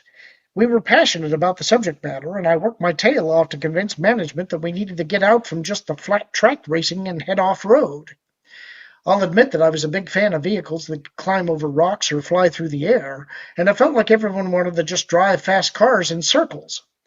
I could not convince the team that off-road with amazing licensed vehicles and rocking music was where it was at. Finally, after a long battle and offering to put my job on the line if the title didn't succeed, I was able to secure the idea for Test Drive Off-Road, and thankfully the company took a chance. That's the thing. So many incredible titles like mine would never have seen the light of day if companies weren't willing to take that leap of faith. Let's face it, game development is inherently terrifying for companies, especially those who are used to widgets or finance instead of entertainment. Unlike other products that are tested in controlled environments, games are a beast of their own. You can have a perfectly working game with no bugs, but if the gameplay is not fun or the story isn't engaging, then you're sunk. One disgruntled YouTuber influencer can cause a paradigm shift in the trajectory of a title in a heartbeat. And then you get to the scariest parts of development, alpha and beta. This is where the big jumps are happening. If your game isn't playing well at alpha, then it's likely not going to make it. Today, management is often willing to cancel and walk away from a title that is not looking feature complete and plays great at alpha, rather than spend the needed funds to bring it to release. Back in the early days, alpha meant little more than first playable. We had to imagine how great the game would be rather than having a title that was polished and close to final at the alpha stage. I do understand and empathize with the companies, though. When the budget for a AAA title is north of $500 million, a good one anyway, they need to take extreme measures to save their investment if things aren't looking good for the title. This means that the entire team has to work towards a first playable version of the game that looks and plays like a finished title or face cancellation. The result of this is code that was made in haste to get the first playable looking and feeling amazing will often be tossed out as the team gets the green light to head towards beta. This means the parts of the game that were cobbled together to make it past alpha or first playable will likely need to be rewritten. This can change the feel of the title and lead to confusion on the management side because to their eyes the title was looking finished and just needed levels added to be complete and ready to ship. It's a sad cycle that dev teams have to face today. Marketing and today's social media budgets were often the major factors going into the decision to cancel the title back in the day. Often, unless the team lost an integral member or the programmer was not able to fix a troublesome bug, companies would just spend the money to bring a game that was post-alpha to release. Perhaps the best part about early game development was the overall timelines. We would get a year or two to complete the game, then start a 6 or 9 month marketing blitz where we did press junkets and dragged magazine editors into the office to let them play the early titles. I'm so happy we didn't have to deal with the multiplayer hype machine that AAA titles face today. The desire for a hit AAA title is so strong. As I mentioned earlier, look at Diablo 4 making more than $1 billion. The potential reward is massive, but the risks are equally huge, and that's why we see so many strange decisions in the industry. Take console exclusives, for example. These don't really exist anymore. The costs to make these huge games just aren't feasible if you're only going to sell to one platform. It just doesn't make sense these days. A company has to get their money back from multiple platforms to make the development work. The studios have to recoup that massive investment. And speaking of studios, we've seen so many close recently, over 20 in 2024. That's just what we know about due to the secretive nature of the games industry. We're likely seeing even more AAA titles getting canceled behind closed doors than we realize. That's why so many titles are announced years before they actually come out. It's a strategy to secure funding and potentially avoid being canceled. Even the big players struggle. Look at Netflix. They threw their hat into the AAA game ring and eventually decided to shut down their internal studio. I feel sorry for the team working there. It all comes down to the fact that the AAA title development is not sustainable anymore. The costs are too high, the market is too volatile, and all the money goes into trying to make the game look good while taking shortcuts on gameplay. So what's the answer? Honestly, I don't know for sure. Embracing indie developers who are putting out low-budget titles could be one way to offset development of new IPs. Players have the "I've seen it all" mentality and have incredibly short attention spans. This makes games like Diablo 4 an outlier in a massive field of releases.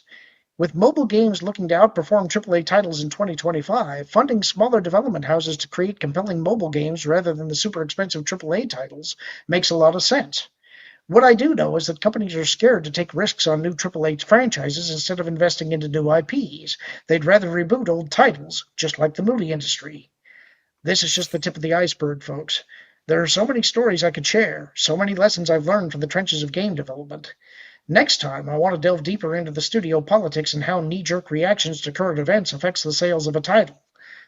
So, the thing about this article to me, and I like it because he hits on, I think, a lot of the things that are plaguing the industry, but he didn't talk about microtransactions and pay to win and the massive up jump in costs for the AAA titles. And that's going to dovetail into our next topic, but I really wanted to get your opinion on what's happening in AAA before we jump into the next one. Yeah, he also. I think it's just further. Go ahead, Lorn.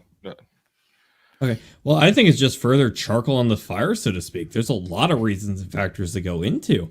And let's remember, let's not also ignore the content. Like a lot of us, who have stuck around with, gaming over the years, like remember from the days of our youth back when, you'd buy a game and you'd have all that content on the disc, not even just talking about in regards to microtransaction, but the amount of times in the past, about a decade ago, you'd buy a new installment of, say, a fighting game, and you'd go from, like, say, Title 4 to Title 5, and, like, half the roster is completely gutted. It's like, what happened? It's like you were used to going to a fancy restaurant, you got a full steak, they come to your table, and they give you a side of French fries.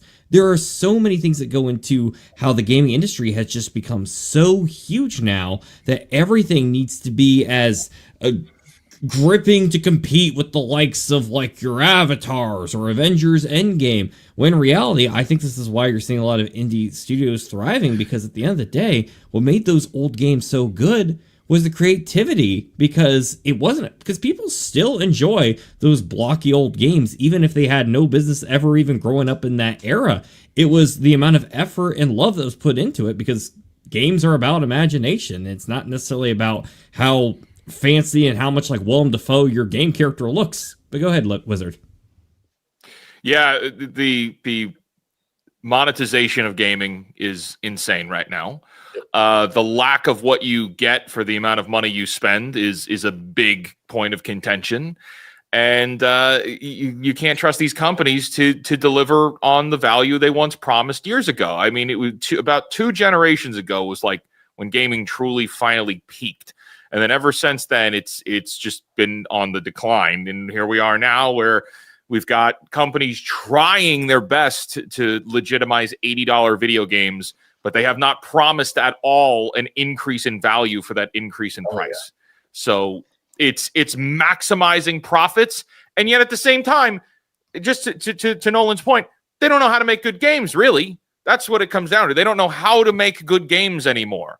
So they need to maximize profits to appease their shareholders, but then at the same time, they're not making good games. The biggest thing most recently, a few months back, it was like towards the beginning of the summer, we saw the controversy with the game Perfect Dark.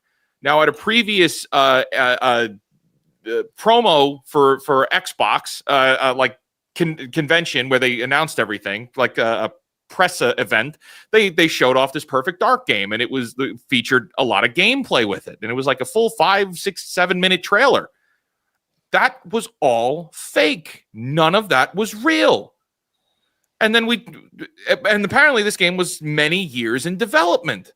So now we have to look around and say, well, what are you making? What is taking so long? There was a point in that article that discussed the idea like, well, that's why they announce games early so that they can get funding. I don't necessarily buy that. They don't announce games really to get anything going. I don't actually fully understand that, but I don't think it's to secure funding, because even after they've made those announcements, they'll just cut the company, cut the team, cut everything, at the drop of a hat. If one thing goes wrong over here, you're going to feel it over there. It is disorganized, is what I would say, especially in the Western AAA parts of the industry. Yeah. I'm going to push back on that just a little bit, because I think things have changed a little bit. Going back 5-10 years ago, a lot of the studios that started off as indies might have angel investors.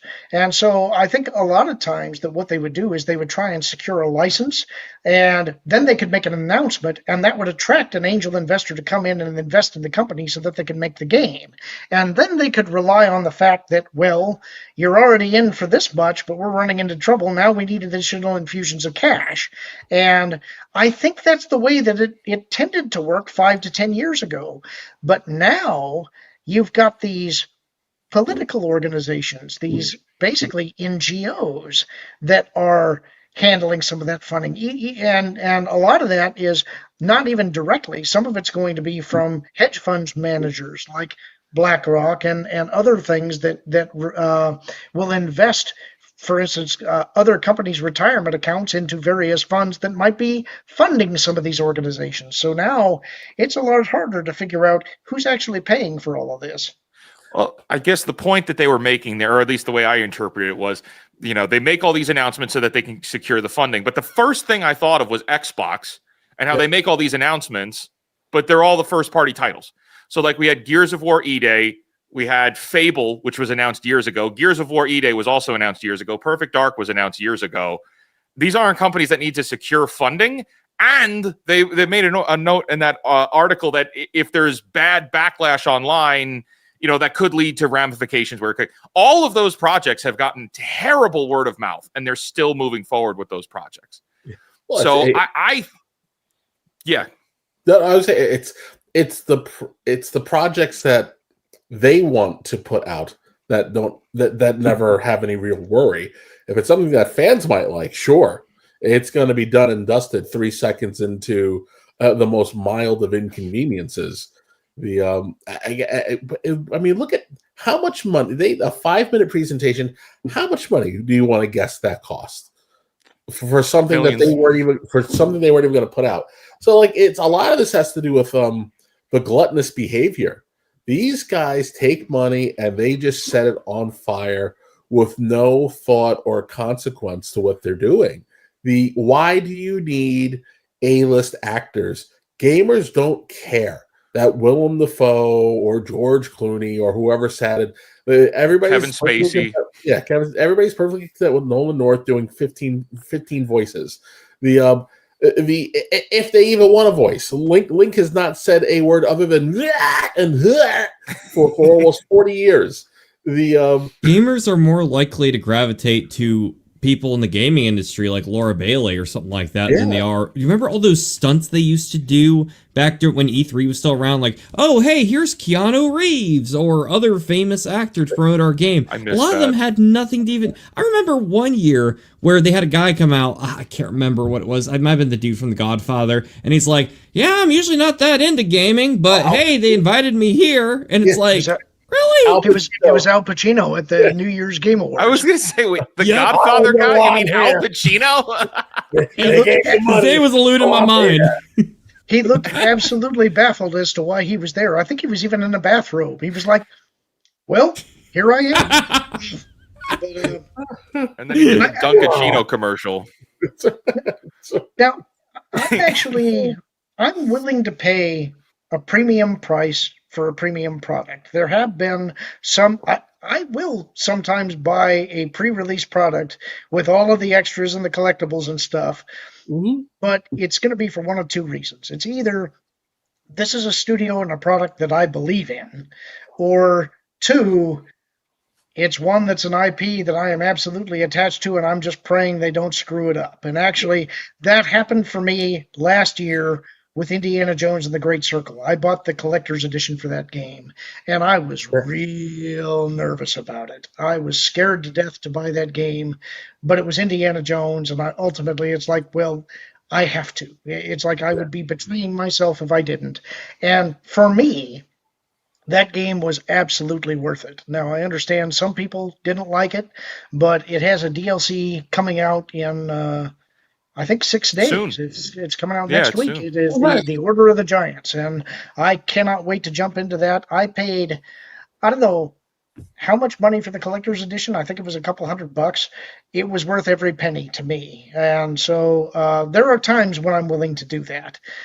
I think the bane of everything that has happened in the AAA space is all about microtransactions. It's like that to me just killed the industry. It gutted Blizzard. They Yeah. got so greedy and so evil. I hate it.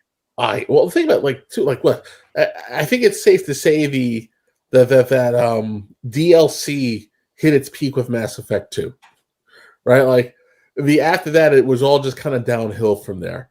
Oh well, get your new DLC. Well, the reality of it is you didn't really finish the game on time, so this was stuff that was supposed to be here. So here, not only are you going to pay for it again, it's probably going to take 17 hours to download. You drop $100 in a collector's edition, and it takes you 22 hours to download a game. And it's still super buggy, and they still want more money from you. And depending on what series it is, there may be microtransactions. The AAA gaming has no one to blame but itself. Listen, Kevin, you got to buy the season pass. Don't forget about that. I know. A season It's pass so much money. will get you what 3 months of downloads, and then it goes quiet for another 7 months, and then maybe someone's like, "Oh wait, we got to do something for this." You'll get like 2 little, whatever, and then you're done. So what did you really pay for? When you look back at it, you paid for a game 4 times that you played for 4 weeks. Why? And now it's the point that you, like I said, you can't trust what you're getting from these companies. I look at Dragon Age, for example. Like that had its all of its own problems. We don't have enough time to touch that, but it's just like this was clearly just phoned in. They restarted the game 400 times, and they probably should have just not put it out. And they'll say that now, but hey, here, go drop a $250 on our collector's item on our collector's edition that only half of you are going to get because no one really wanted it, even though you dropped the money for it already. Or they get a disaster like Concord. I dropped a bunch of money on this. Oh well, you know what? It didn't sell, so we're shutting the servers down. You'll never be able to play it again. People want to own their content. People want to be able to play it. Like I want to be able to come home. I miss the days of going to the store, getting a game, opening it, and freaking playing it. I don't want to have to take 2 weeks of PTO to wait for the game to load, and then I start playing it, and all of a sudden my character splits in half, and half of them is going through the floor, or it's an ugly woman. Or the game is just bad. Or the game is awful. bad. Yeah, like I don't think that you decided to drop $500,000 on licensing music from the 80s. If I wanted to, I would just play music in the background while I'm playing the game. These accoutrements, which were super awesome in 2001, have now become burdens on the gamer. So Kevin, you're telling us that you played Dustborn, right? Oh my gosh, yeah. So this actually gets me to what I hope is a feel-good story, because this is really one of my favorite stories of the last year, and it is Xbox newcomers are thanking veteran Helldivers 2 players for helping them out, and player numbers are seeing a massive boost as a result. In one of the more wholesome video game stories of the year, veteran Helldivers 2 players who have seen and done it all on PC and PlayStation 5 are helping out Xbox newcomers with player numbers hitting new heights. Arrowhead's Sony-published third-person co-op shooter launched on Xbox Series X and S this week, and according to the CEO of the developer, concurrent hits on an incredible 500,490 players across all platforms.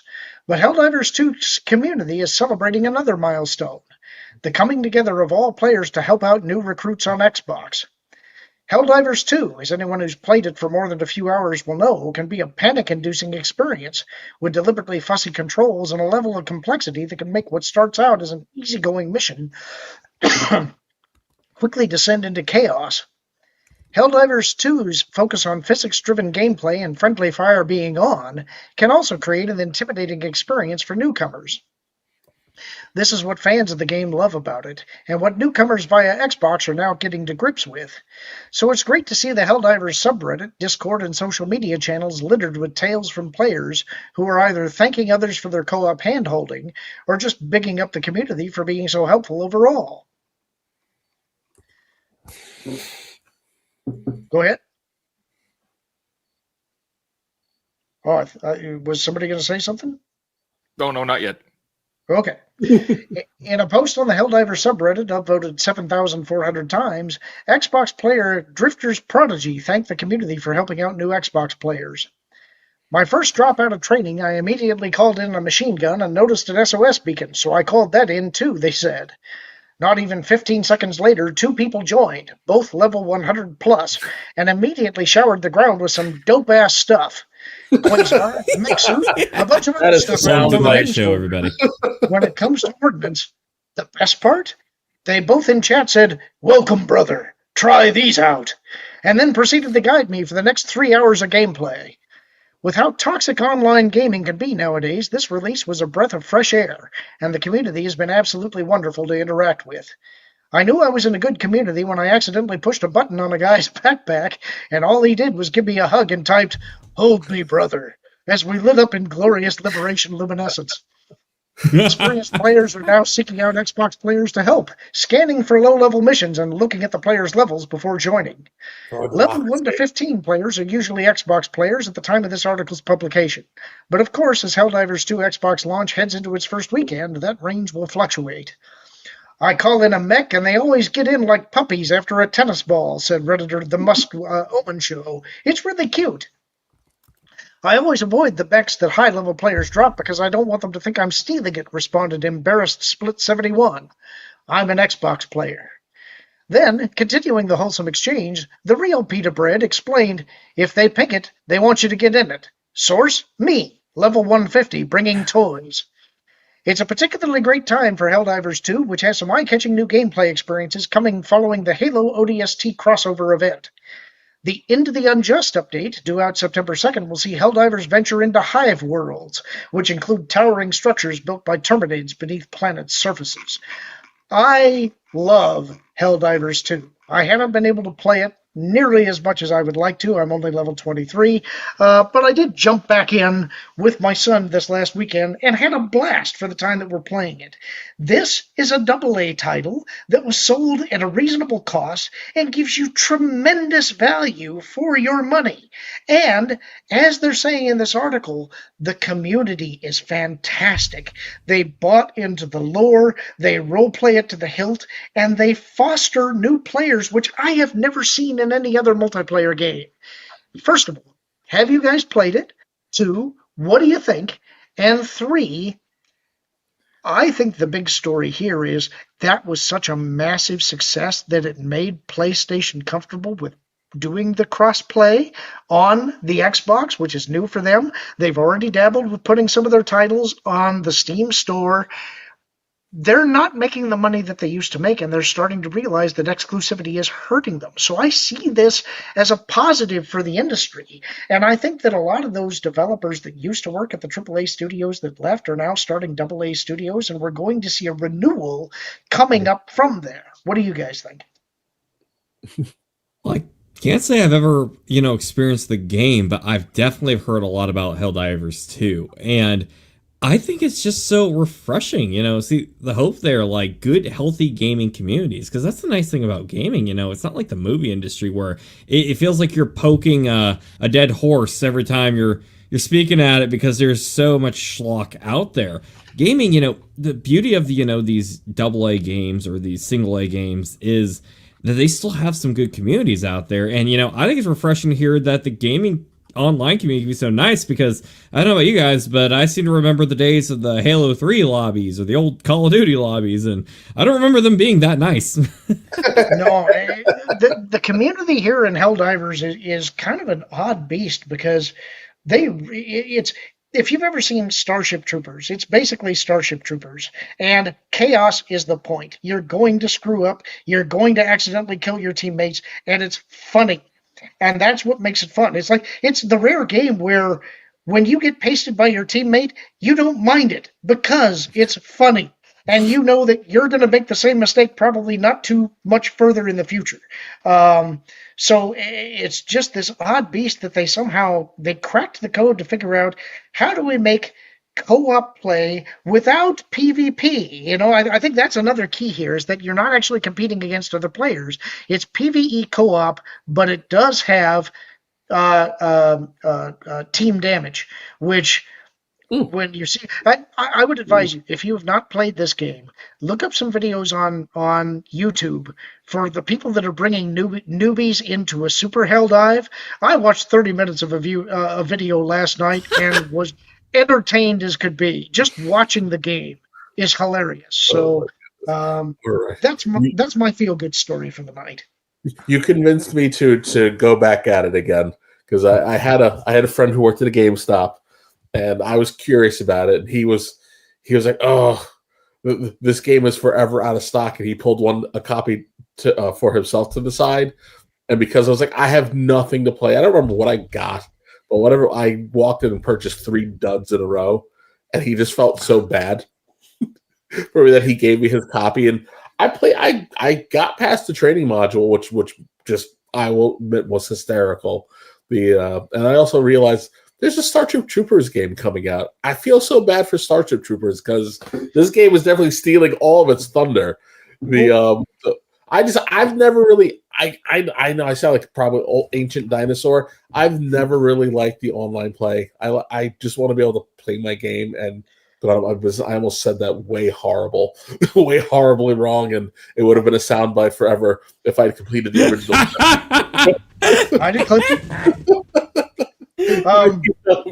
But I always like a more, I guess, solitary experience, or being a kid who grew up with Nintendo, was like, why can't I get a game where I can have all 4 turtles at the same time when I'm playing with my friends? Nintendo 64, way to drop the ball on that one. Still bitter about that all these years later. But it's just, I don't want to have to log on if I don't want to. But I will definitely give it something to go.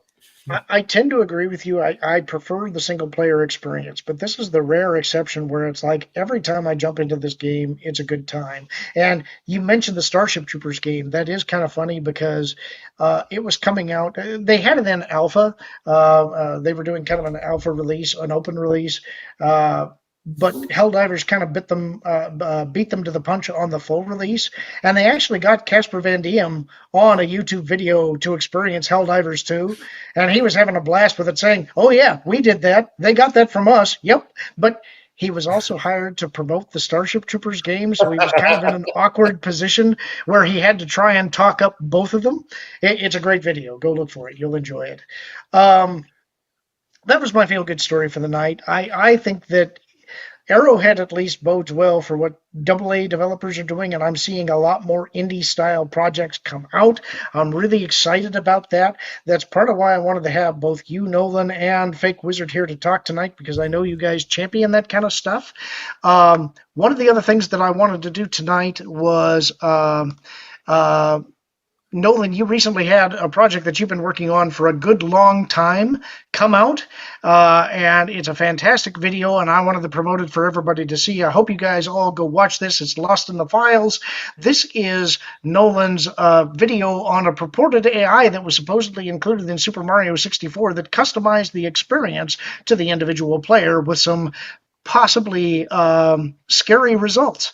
So I want to show you the 2-minute intro that he does, and hopefully that'll entice you to go see the video. This is kind of a long one, but I think you'll like it. Thank you, Lorn. Let me get that started here.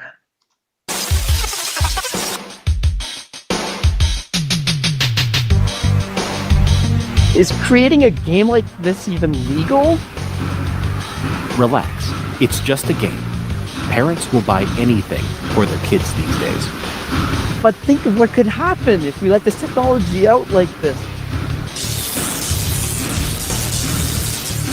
This isn't just a video game, no matter what the commercials all over TV tell you.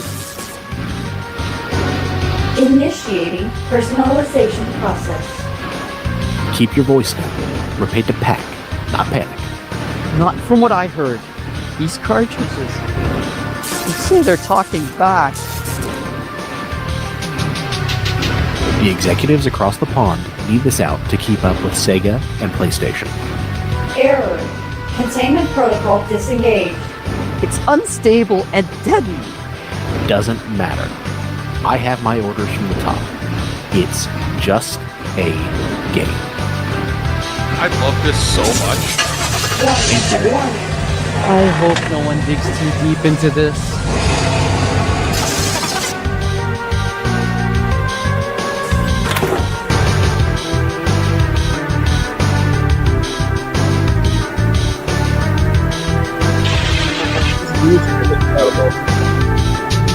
Thank you. Kaiju is a great guy.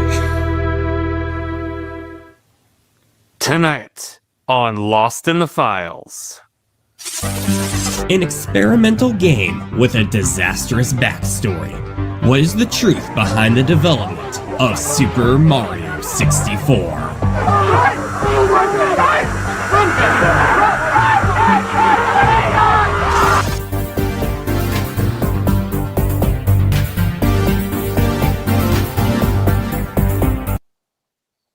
All right, you have no soul if you weren't intrigued and aren't going to go bookmark this and watch it now.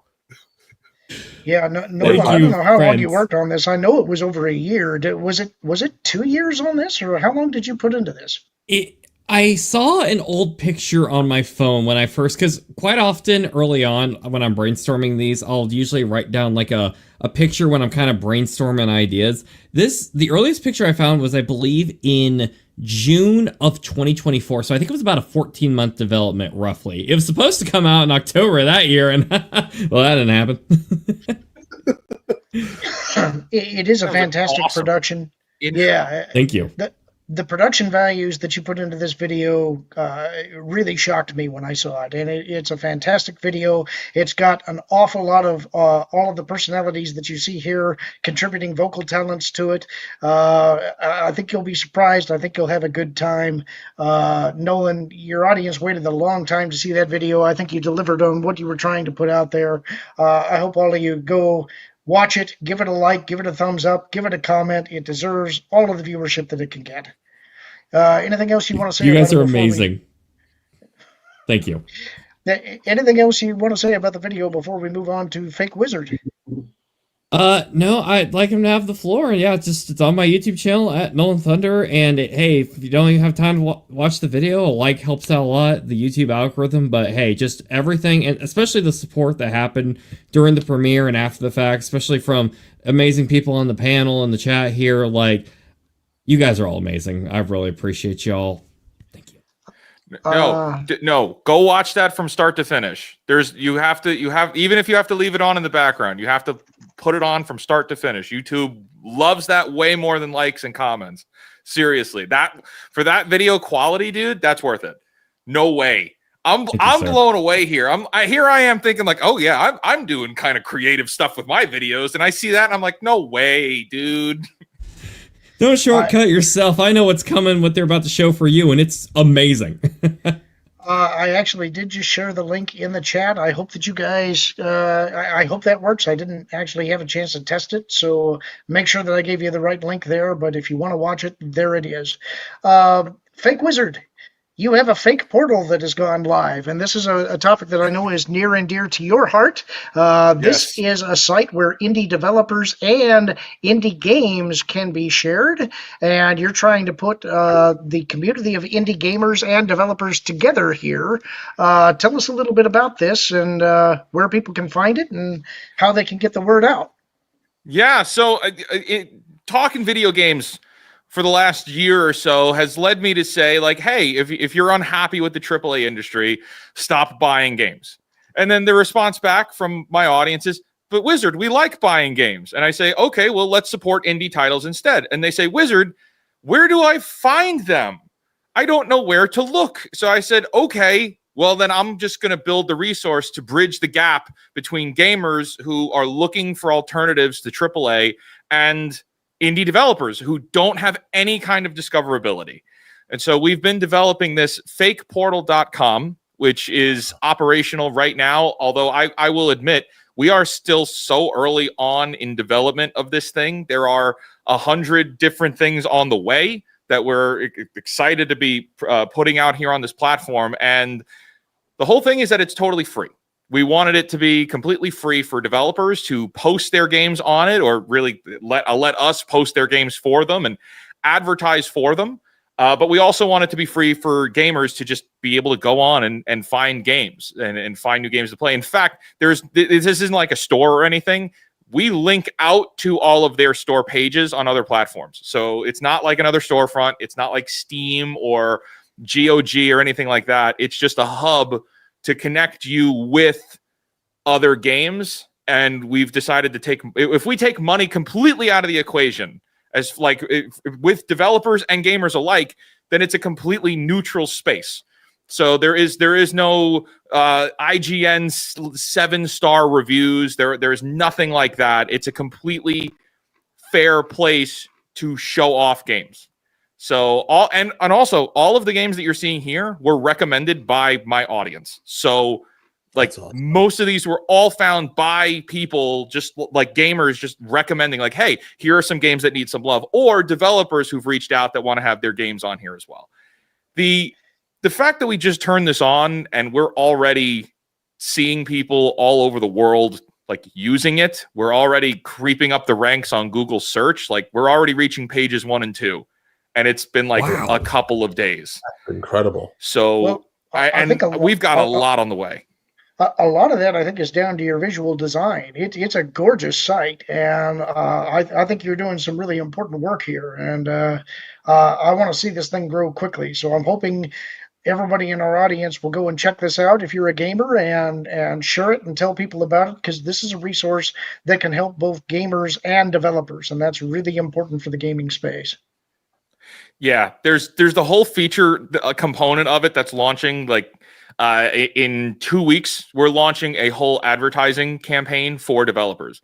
So like we've already started banking over 50 short videos so far. We have banked that we're going to be rapid fire launching video promos on every platform for games.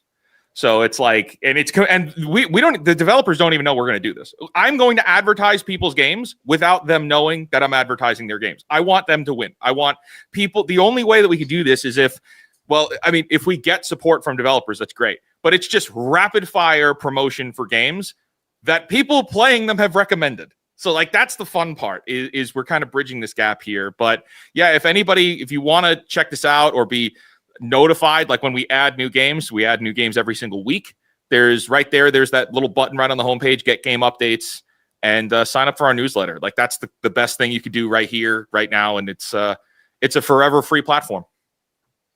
Yeah. That is amazing. Do you realize the impact that's going to make on how many people's lives you doing that? Like that is incredible. If dude. we win, the only way that we see this working out in the end, like we're still in build phase. So like right now we are still so much in build phase, like just the infrastructure of it. Like there's the community features, there's developer pages, there's so many more things that we're still building on the back end, but we wanted to turn this on and just let people start interacting with it now. But once we're in the launch phase, like the actual launch phase, the only way that this wins is if developers back it. We're going to need developers to back it. And if they don't, then we're just going to keep pushing and it'll take a lot longer for us to break through the noise, but it really will come down to we need dev support. And the only way we can get dev support is if we have gamer support.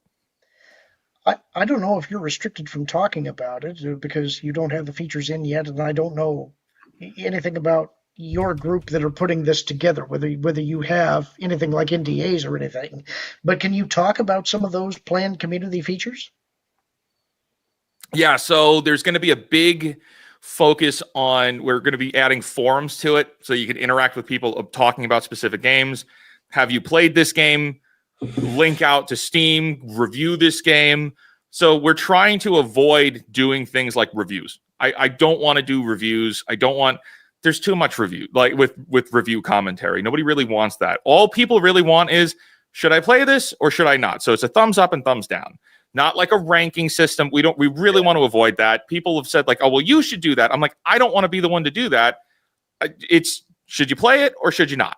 And like, that's all we really want to do there.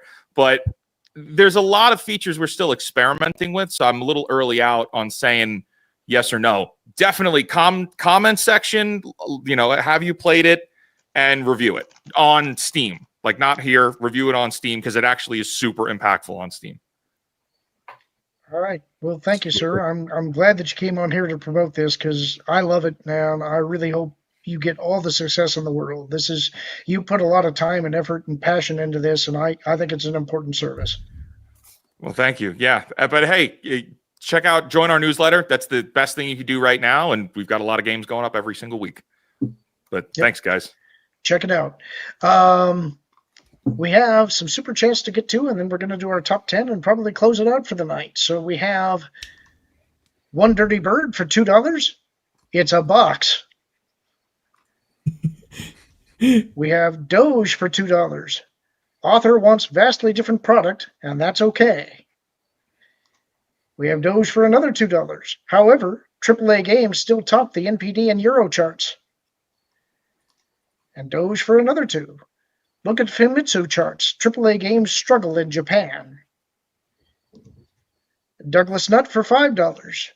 AAA is often product to preach or make a quick buck, not art. Metapor Refantasio is an exception. Would recommend. And we have Doge for another $2. You can play Dustborn. That one's not AAA, right?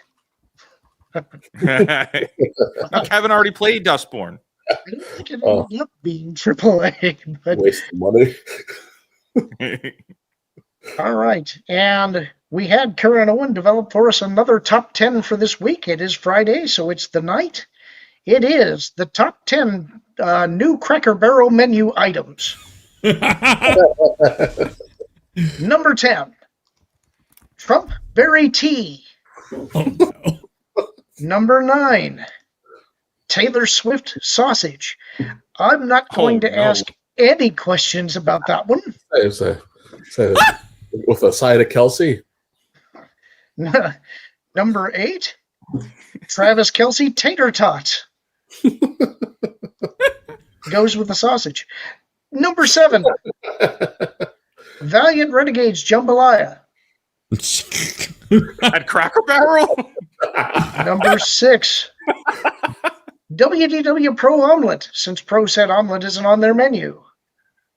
That's also not fitting for Cracker Barrel, actually. Number 5, Wilton Belgian Waffle.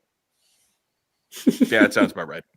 Number 4, Lorn Lobster Bisque. Number 3, Culture Clams Casino. Number 2.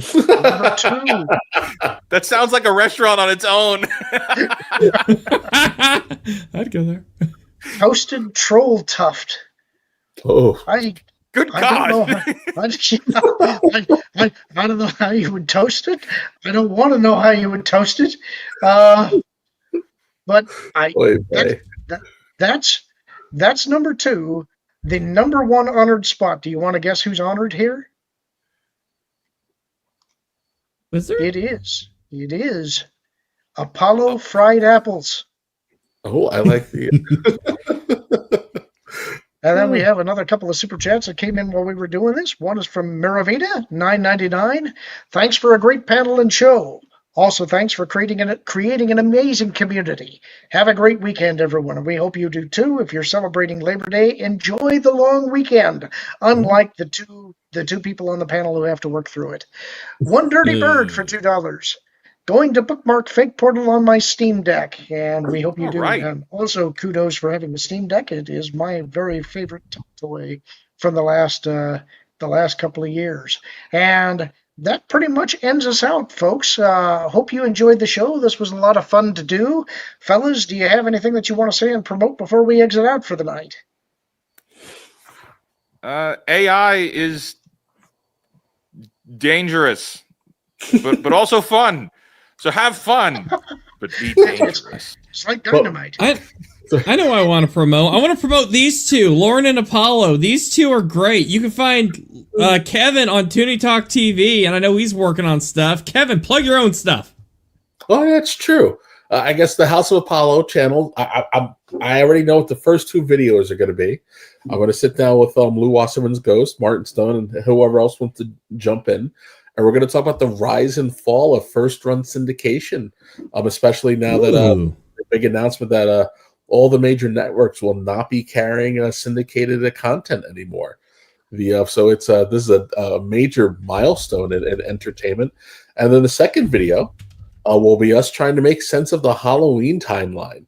What was supposed to be a single-entry movie turned into something that had witches, a death cult. And then all of a sudden, Busta Rhymes showed up, and we blinked it. And then all of a sudden, Rob Zombie made two awful movies that we had to pretend were good. But it's okay. It's okay. Lorn, plug your channel, man. On my YouTube channel, it's Lorn Connor 9030. I read Star Wars novels mostly. There's one Indiana Jones novel there if you guys want to hear it. We're going through the X-Wing series. I am on the second novel, which is Wedge's Gamble. I'll be recording with Lou Wasserman's Ghost and Martin Stone tomorrow night, and possibly Tommy Tables if he's available. We're covering two different movies. They'll get released at different times. The first is The Maltese Falcon. The second is Touch of Evil. We're doing a bit of a noir double feature.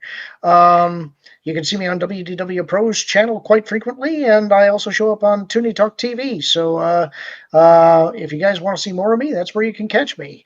Guys, I really want to thank you for being here tonight. This was a fun show that we kind of just pulled out of nowhere, but I think it's one of my favorites that we've done so far. All of you folks in the chat, thank you for being here. Thank you for supporting us. We couldn't do this without you. We love you guys. Enjoy your Labor Day weekend, and we'll see you on Tuesday night, I hope. Take care. Lorn and Apollo!